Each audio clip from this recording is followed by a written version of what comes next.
Hey guys, and welcome to or back to the Pause of Pursuit podcast with your host, Summer Clark. So probably a bit shorter of an episode this week because I'm still insanely busy, but you know what? It's okay because we are getting an episode up for actual Wednesday this week, unlike Thursday last week. But today I'm going to be speaking on a topic that is currently my entire reality within agility.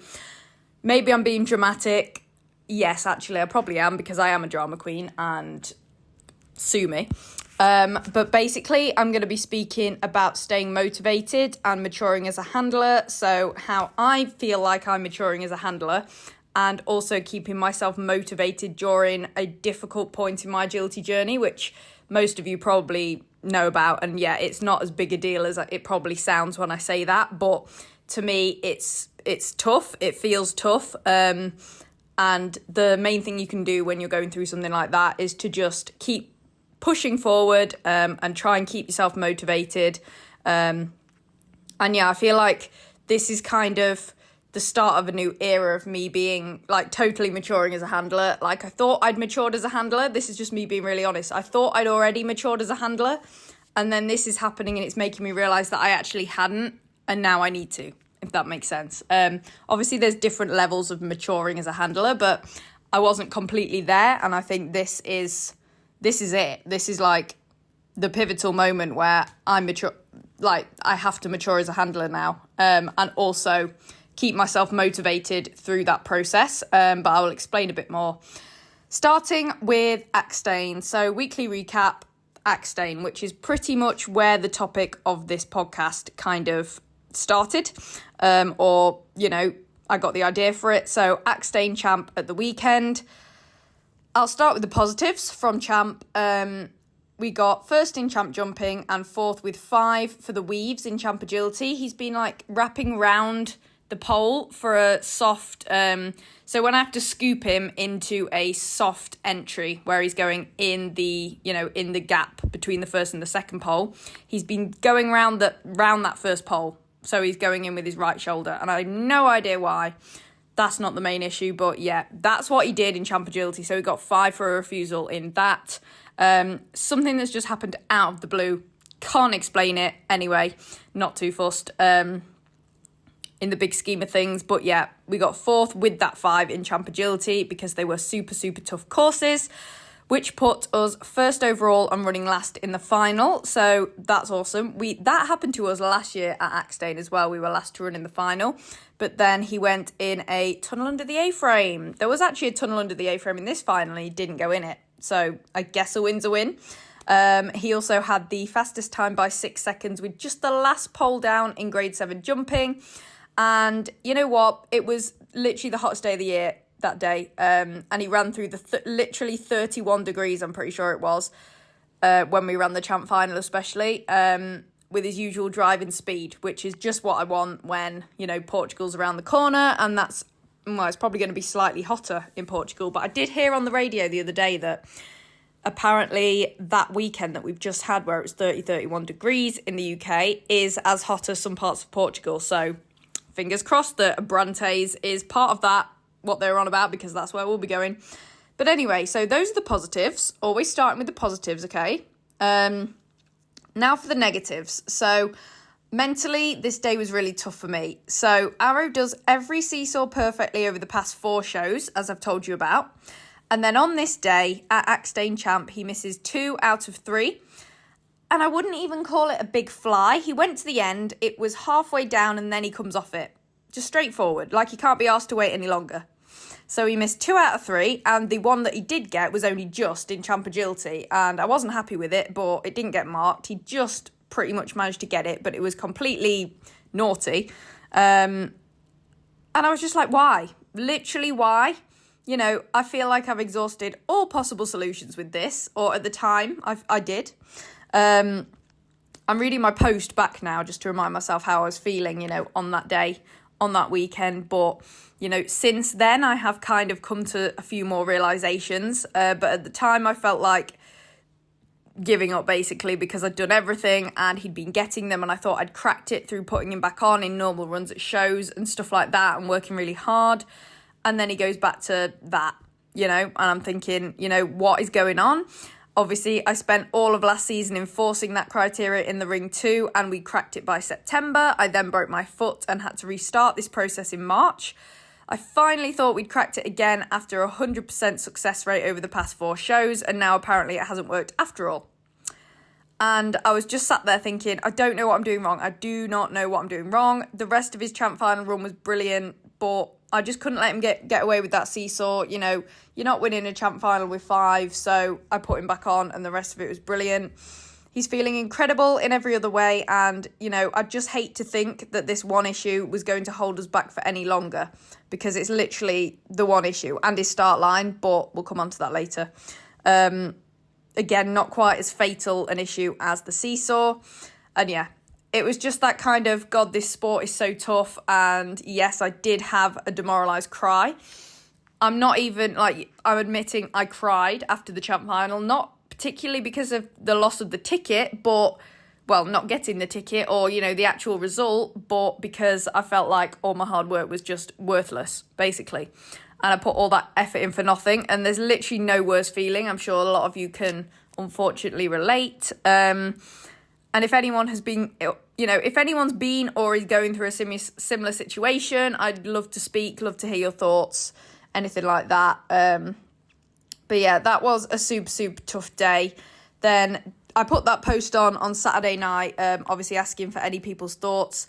And then day 2 of Axtane, and I was feeling a lot more positive.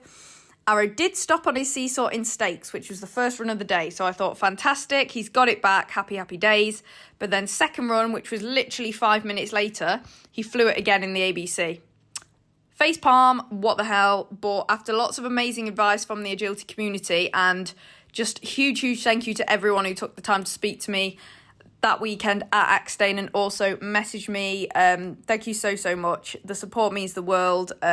And I'm still learning, and I'm learning from other people, and there's nothing wrong with that. And, you know, none of us ever know everything. And if we keep ourselves open to learning more from others, you know, who are maybe more experienced than us, or, you know, just have a different take on it, then it can only help. And I'm really leaning into that at the moment. But I've realised the only way to ensure that I'm giving Arrow his consistent physical, verbal and emotional cues at every seesaw in competition is to fix my mindset by taking the chance of winning away from myself before I enter the ring. Because, you know, I've been redoing his seesaw, holding his seesaw in all the normal runs, but then in the champ and the qualifiers, I haven't been doing that quite the same. Like, I'd hold it for maybe a split second instead of 5 seconds and, you know, verbally rewarding him like I'm in the normal run. So it, as much as I've been saying it's consistent, you know, this weekend has made me realise it's actually not consistent, because there's differing ways that I do it and approach it because of the chance of doing well in those qualifiers, you know. And if he did not stop until I released him on one, but he got it in champ or a qualifier, I would just carry on. And that is not consistency, okay? So from now on, I'll be redoing and holding him, redoing him if he doesn't meet his criteria properly, or holding him in the 2-on 2-off position on every seesaw, including in champ qualifiers and finals, except for EO, obviously, because we simply don't have enough time to fix anything between now and that event. There's no point. I've said this before. But yeah, 2-on 2-off position as well is another thing. I've been letting him just do 4-on at the end because I was like, you know what, I'm happy enough with that. It's better than he's ever done. I'm happy with it. He clearly doesn't like the 2-on 2-off position for whatever reason.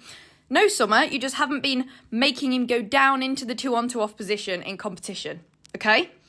So can you hear my sick of my own shit tone? I'm sick of it, need to fix it, okay? In a positive way, like this is positive, but I'm realising that I actually, you know, wasn't being entirely consistent, okay? And now I've realised that I can be moving forward. And that's part of maturing as a handler, because I do love, you know, I always say if we weren't competitive and didn't want to win at all or do well at all, we wouldn't compete, okay? We just wouldn't. We'd just train and do it for fun. All of us want to win to some extent to be competing, okay? It's just how it is, isn't it? And admitting that is perfectly fine. And I'm very competitive. I'm probably more on the extreme side of that spectrum there. But yeah, it's just, it's not doing me any good. We've been chasing champ and qualifiers for months now this season, and It hasn't done us any good. There's always that little bit of hope on the start line that tempts me to carry on those, champs and qualifiers, despite less than perfect criteria. And training it in normal runs clearly isn't enough in the long run. Otherwise, it would be working, wouldn't it? Now, I will also be addressing his start line issue, which is just him creeping close to the jump, by taking more time on each start line to train it in every run and correcting any creeping until he actually stands still as I walk away. Any creeping, instead of just letting him creep those 5-10 steps and then releasing him, no, he has to go back until when I walk away, he doesn't move. Okay? And it's taking that fear of judgment away from myself as well, trying to think, because on the start line, you feel under pressure, don't you? The judge is watching you, the scribe, everyone around you. And I have to speak really harshly to Arrow on the start line. And if anyone hears that, just know that this is the only way he actually responds to me. I've tried the nicey approach and talking to him all nicely. And it somehow makes him even more insecure. Like he looks even more like he's shitting himself on the start line.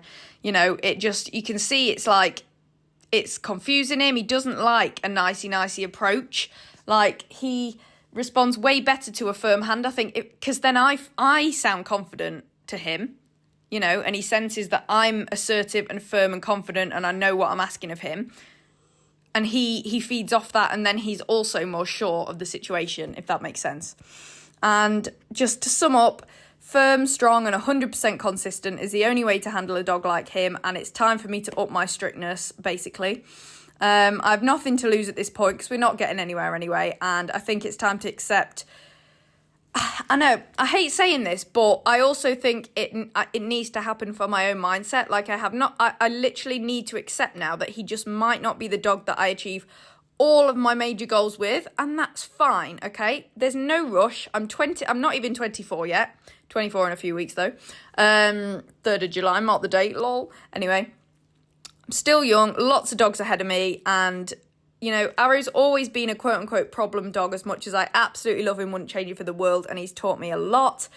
It's always been difficult with him, okay? So to assume or expect or have all this false hope that he'll achieve everything I've ever wanted to in agility with considering what a bad start he got off to with lockdown and stuff like that, and just his character, like his extreme nerves walking around a course, I just need to get that out of my head and be more realistic and accepting. And I'll be a better trainer for my next dog and students as well, and taking the pressure off of mine and Arrow's partnership can only benefit us, basically. But anyway, on that day, I went into our last 2 runs with a real sick of your shit mindset, and those runs felt bloody brilliant. Bloody brilliant, okay?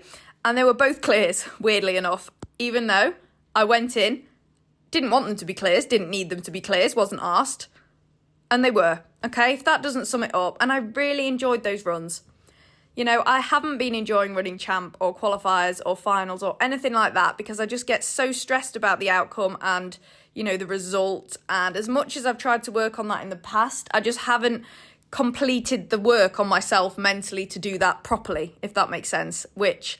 I thought I had, and I convinced myself I had, and this weekend's just made me realise that I haven't.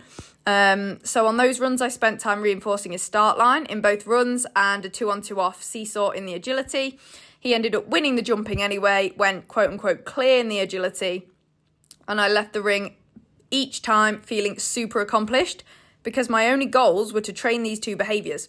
Like, if I got to train these 2 behaviours, it didn't matter what else happened in those runs, I'd achieve my goal when I came out the ring. Huge mental shift, okay? And in summary, I think sometimes you really do just have to get sick of your own shit to make the changes you need to make. And, you need to just get really honest with yourself and not harsh with yourself because you have to be kind to yourself, but just, giving yourself a little bit of tough love. And yeah, basically. So that is my recap of the weekend and the realizations I've come to, and basically the plan of action going forward. But yeah, let's get into the meat of the episode. I say that now just because it's funny, because every time I say it, I say I'm never going to say it again, and then I do. So let's get into the meat of the episode. So maturing as a handler is something that I thought I'd done, and I've realised I haven't. Because I thought by throwing all the normal runs to train, but not the champ and the qualifiers, I had matured. Turns out that's not maturing. Now I'm maturing by saying every single run has to be done exactly the same no matter what it is, okay? So, maturing as a handler. No, point number one, and this isn't me saying this is what you should do to mature as a handler, because I'm still in the process myself. This is just my experience of, what it's taking to mature as a handler. Point number one is thinking long term. So where will this get me in X amount of weeks, months, or years? And am I happy with this outcome? So for me, for example, will only throwing the normal runs to train get me to where I want to be in a year, say, which is where I want to be, which is a super solid start line weight and seesaw in every single run? No, it won't, because I'm letting it go in probably half the runs that I'm doing at the moment because they're champs and qualifiers. So I'm not happy with that outcome. So what do I have to do? And that is, the realization that I have to do it in every single run. Where will that get me in a year, for example? That'll get me, or should get me, in however many years that takes to achieve where I want to be, which is with a super solid seesaw and start line weight in every run. And yes, I am happy with this outcome. Therefore, that is the plan of action. Okay, so that's thinking long term about the situation. Point number two is staying consistent by executing the same beneficial habits over and over again. Some examples of this, like I've spoken about in my situation, reinforcing criteria in the ring. Same beneficial habits over and over and over again, even though it's so boring and so frustrating and it feels like you're not getting results fast enough. You just got to do it for as long as it takes, okay? Other examples, carrying out your pre-run routine, warming up, cooling down, etc. You may, and probably do, as a lot of us do, find these things so boring. Pre-run routine, warming up, the exact same routine every single run. Boring, tedious, can't be arsed. Do you know what I mean? But you have to do it. You have to stay consistent and execute the same beneficial habits over and over again to get the benefits. There's, habits are when you get into the habit of doing something regularly all the time, okay? It's not a habit if you just do it once and then never do it again, okay? Point number three is prioritizing quality over quantity. For example, solid criteria over results. Period, basically. Like I have, quality of those runs. Like for me, those last two runs that I did on the Sunday of Axstane were quality, okay? I did win one, but the point is, that was quality to me because of the seesaw on the start line, okay? That is better than, say, scraping round a run like I feel like I did in Champ Agility, and getting a result from it, if that makes sense, which was getting into the final. So the quantity, I'm, referring to the quantity as more of, how many paper results on paper are you getting out of these runs? Whereas quality is, are you achieving your own goals, nothing to do with results in each run, and what is the quality of those things like in each run? So for me, seesaw start line. Next point, admitting that you don't know what to do or how to solve a problem, and asking for help from those who are more experienced than you or stronger in your area of weakness. Okay, this is a huge one, I think, for maturing in agility, because as a handler and a competitor and a trainer and a person, like a human being, is admitting when you don't know what to do or that you can't solve a problem on your own. And that can be really scary, and that can be a bit of a hit to your ego to admit that to yourself and others, that you're lost and you don't have the knowledge or the experience or the expertise, especially if you're like me and you're wanting to become one of these, professionals or a trainer or someone people go to for, help and advice and stuff. You're still allowed to have weaknesses. You're still human, and you're still allowed to have areas that you aren't sure about yet. You could be great at loads of things and have that one or two things that you're less strong in, okay? Like strengths and weaknesses. No one has strengths without weaknesses, and no one has weaknesses without strengths. No one's fantastic at everything, and maturing as a handler is admitting that you don't know what to do and literally reaching out to others for help, okay? That is huge, and that is probably the hardest thing to do. Not hiding your raw emotions from those around you and making sure to release them in a healthy way, okay? For example, after that champ final, I could have bottled up my emotions, okay? Well, Actually, I couldn't. The tears just came. But you just got to be okay with just letting your true emotions in the moment out and not being embarrassed to show that in front of other people. You know, again, taking that ego out of it and that fear of judgment and that reputation kind of thing out of it. And just think, you are human. You know, it's not good to bottle up feelings and emotions. And, you know, I was clearly upset, and that's my human reaction. And then I spoke to a few people who were absolutely lovely to me about what had happened and stuff. And then I felt so much better. If I'd bottled that up and pretended I was fine with it, I wouldn't have felt better. Do you get what I mean? And crying.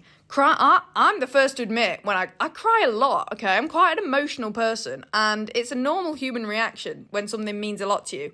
And there's nothing wrong with something meaning a lot to you, okay? There's crying because you're upset or disappointed or feeling deflated, like your hard work's not paying off, which we all feel.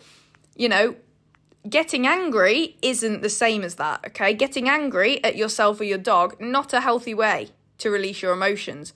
Crying, when you feel like sad, you can release that you can release that sadness in a healthy way and just let yourself have a little cry, okay?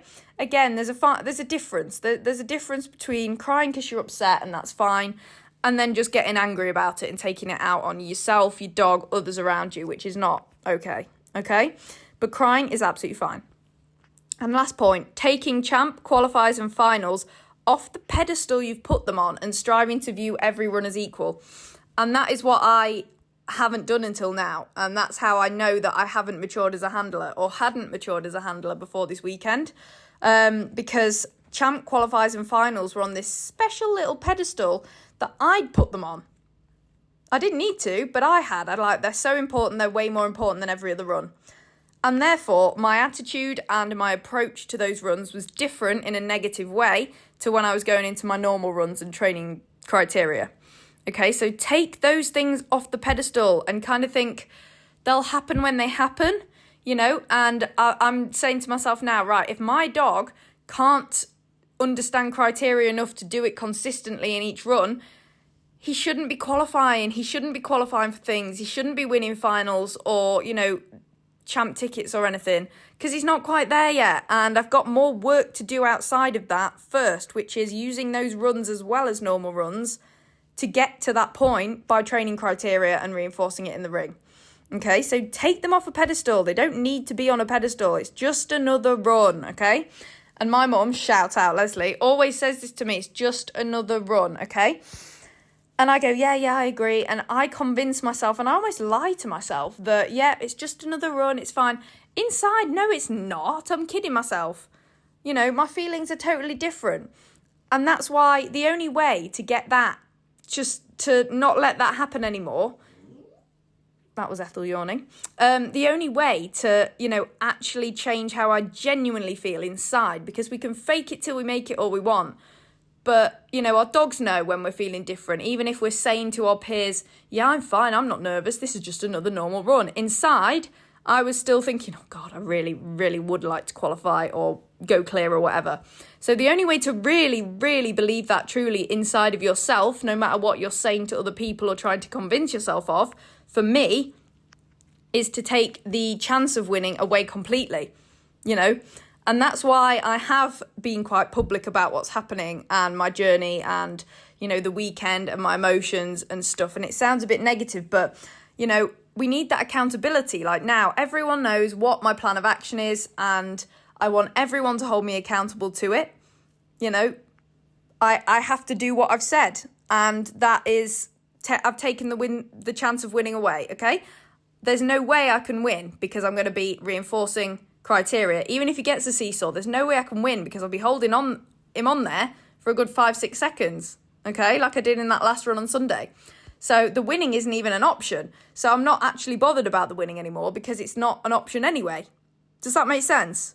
And yeah, you can probably hear I'm getting a little bit irate and excited about this topic, and it's because it was just, you know, when you have a light bulb moment, you're like, oh my God, I know I've got a solution to my own brain.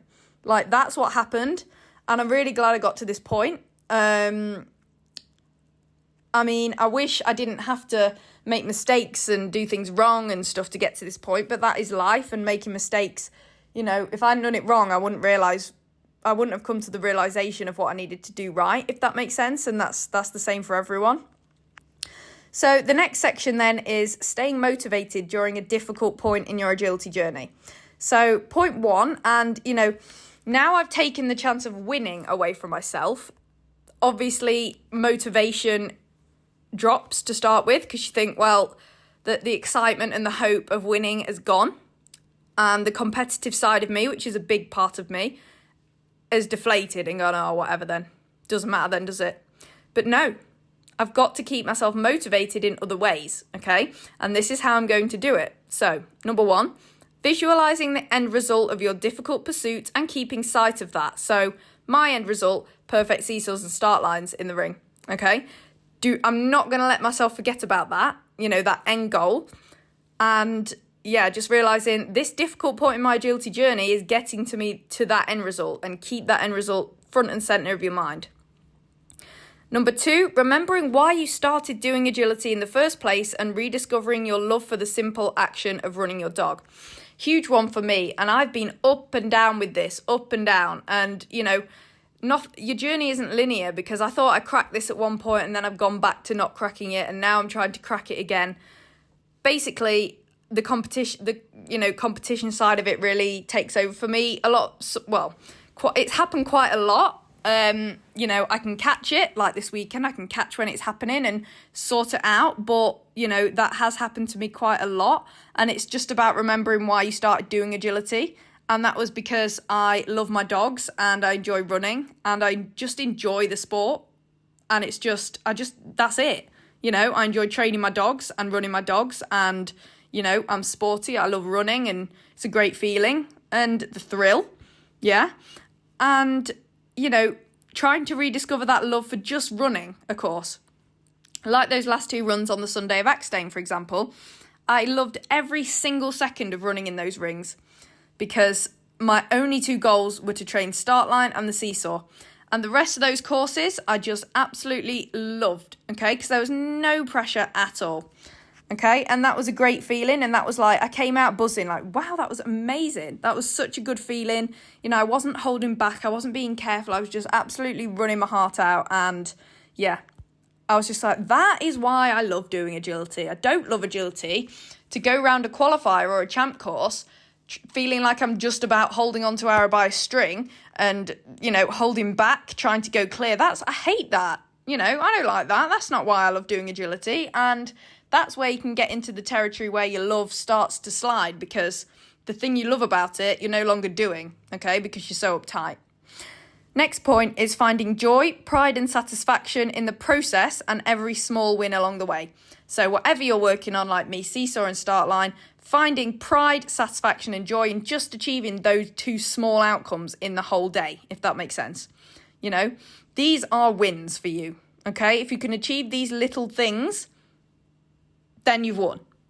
And it's just remembering that, and really, finding that joy, pride and satisfaction in those small wins, and not needing those big wins, winning classes, getting through to things, qualifying for things, to find joy in the actual sport. You don't want to need that, okay? And I have got to that point where I was needing that, and it takes the love away, and it doesn't benefit you in the long run anyway, as far as achieving your goals anyway. It literally backfires.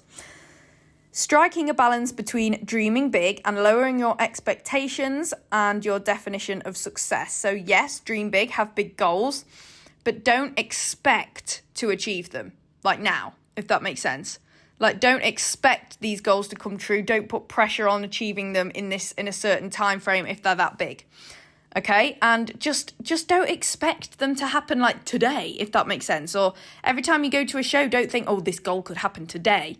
It just ruins it. It ruins it. And redefine success. Okay? Change your definition of success. So if your definition of success was qualifying for said thing, or winning said class, or getting through to said final, change that. That's no longer your definition of success if you're in a situation like me. Your definition of success, if you're someone like me, going through what I'm going through is criteria on this piece of equipment, trained and, nailed in the ring. Even if it went wrong the first time, you redid it and got it in the ring and left the ring, that was a success. If you went into that run thinking definition of success is winning this run and you didn't, you're opening up failure or feeling failure, okay? Quote unquote failure. Whereas if you go in and your definition of success is nail criteria on the seesaw and that's all you have to do, you come out, you've succeeded. Does that make sense? Also, setting small, relevant and realistic goals for each run that align with your difficult pursuit. So yeah, pretty much the same point. That's the goal. That's your definition of success. That's all you need to achieve. And then you come out feeling way more accomplished, and accomplishment and progress, really sparks motivation. Like, a lot of people do this with the gym. They'll start going to the gym. They won't see results within 2 weeks of going, and they'll quit because they haven't seen results. They haven't achieved any goals because they can't see it yet, because it takes longer than that. And there's just no motivation there. So make sure that you set realistic, small goals that you can keep achieving little by little, that keep you motivated and keep you on track mentally, okay? Viewing shows as more than just a way to accumulate results. Now, this is a big one, okay? And also a way of maturing as a handler, I think. So shows are opportunities to connect with your peers. So I found that with Axtane, okay? I struggled mentally and results-wise and wasn't happy with, the outcomes and stuff results-wise, like with the champ file on the Saturday. But I connected with so many people because I reached out online, I made my situation clear, and so many people came to speak to me, message me, I spoke to so many people. And, often it shows I keep myself to myself a little bit between runs. I'm happy to sit. It's funny, I seem so extroverted, but I'm an extroverted introvert, I think. I do need time by myself to recharge. But I had such a nice time just speaking to people, connecting with people at Axtane, hearing other people's stories and that they're going through similar or have been through similar in the past. It really, really helps. And yeah, just think of shows, even if you're not going through a difficult situation, you can think of shows as, I get to go spend time with like-minded people, with my friends, and connect with others. And we're social beings. We love human connection. We need it, okay? We need human connection. So use these shows. You're surrounded by people that do the same thing as you. Use that to your advantage and see shows as an opportunity for that. There are also opportunities to spend time outdoors, which is healthy for you. Exercise, healthy for you. Improve yours and your dog's fitness. That's literally reason in itself to go to shows on the weekend. Develop your relationship with your dog, which everyone wants to do for just, a better life, even outside of agility with your dog. Work on your weaknesses as well, which, you're going to do at training anyway, so why not do it at a show? And improve your skills as a partnership, okay? So there's all these things that shows are and can be to you. Instead of just going to a show for the results, go to the show for all those things I just listed. And that's another way to redefine success. Like, if you do those things at a show, brilliant. It was more than worthwhile going to the show. You got so much out of that. Whereas if the only thing you went into the show for was the results, and then you don't get those, which are difficult to get, it's not an easy feat, and it's certainly not going to happen every time, then you come away thinking that was pointless and waste of time. Why'd I do that? So again, it's just completely reframing your mindset. And last point then, lean on those around you and immerse yourself in the agility community. Honestly, thank you to everyone who has offered advice, support, nice comments, tough love, anything, over the past few days at Axtane, and then obviously afterwards online through message, stuff like that. You need to lean on these people, okay? You need to lean on the people around you, open up to them, take their support, chat to them, and just immerse yourself in the agility community, because that's another thing. If you feel a part of the agility community, then just agility itself just feels so much better, so much nicer, and so much more worthwhile being a part of it, because you belong to a community, and we all love to, we all love that. Humans love that. So those are all my points, and I hope it helped you guys. Once again, I said it'd be a quick episode, and it's going to be it's 35 minutes already. And I haven't even done my outro yet. Lol. But anyway, I hope you enjoyed and took things from that episode.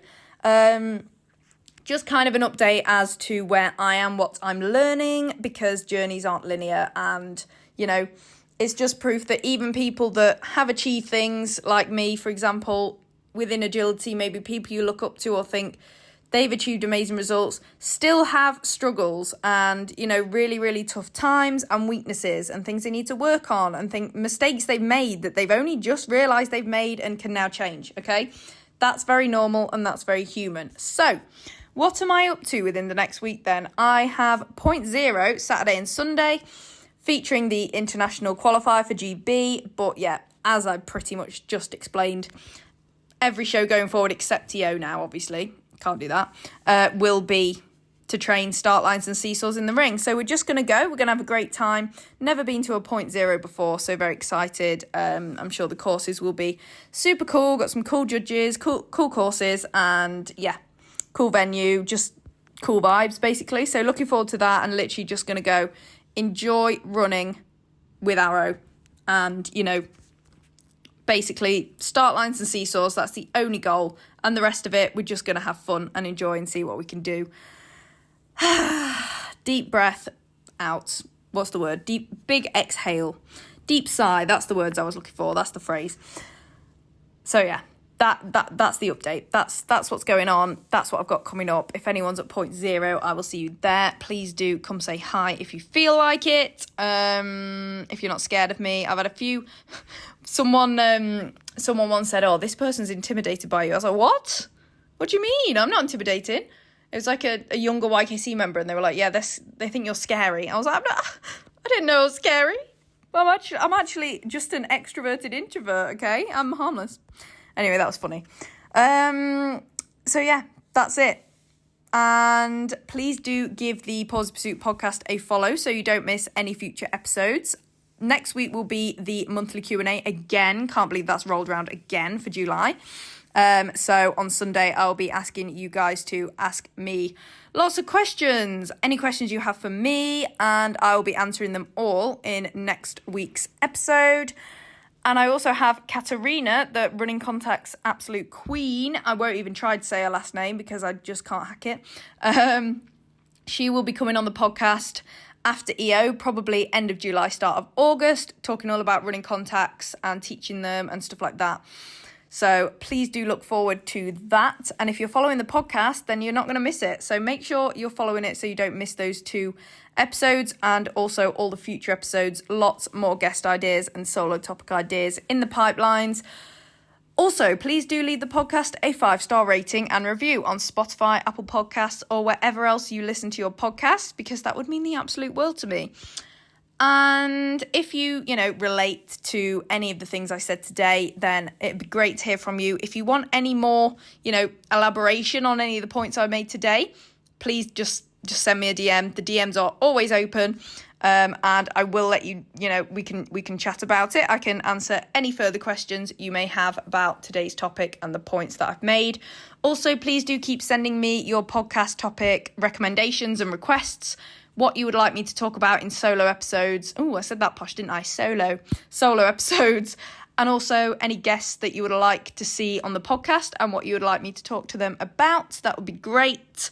So yeah, just basically connect with me. Follow me on all the socials at Pause in Pursuit or Summer Clark, so you can keep up to date with us, our journey, what we get up to day to day, etc. Oh, there's a massive hole in my sock, I've just realised.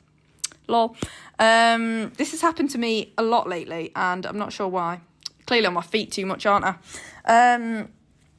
But yeah, I also offer one-to-one online coaching. So if you need help setting goals or achieving any goals, or bit of mindset help, bit of mental help, anything like that, or if you actually have things you want to be training your dog, skills you want to be improving, you kind of don't have any aims or goals or don't really know where to go from here, if you'd like a bit more structure to your journey, please do get in touch. You can fill out the online coaching inquiry form, which is in the description of this podcast episode. Just click on that link and you can fill it out. It commits you to nothing, but we can have a chat and see if we're the right fit. If not, no hard feelings, obviously. But yeah, pretty sure that is all I have for you today, guys. And yeah, proud of me for getting it up on an actual Wednesday this week instead of Thursday like last week. I was thinking at the start of this week, I was like, it's going to happen again. It's going to have to be Thursday again. But no, we've done it. It is 5:10 on Monday. No, oh my God, it's 5:10 on Tuesday night. And I'm busy all day tomorrow. So there you go. Absolutely smashed it. Let's get it up. So I hope you enjoyed this episode today, guys. And now I'm going to go schedule this episode that you're listening to right now. I will speak to you all next Wednesday at 8 p.m, guys. Bye.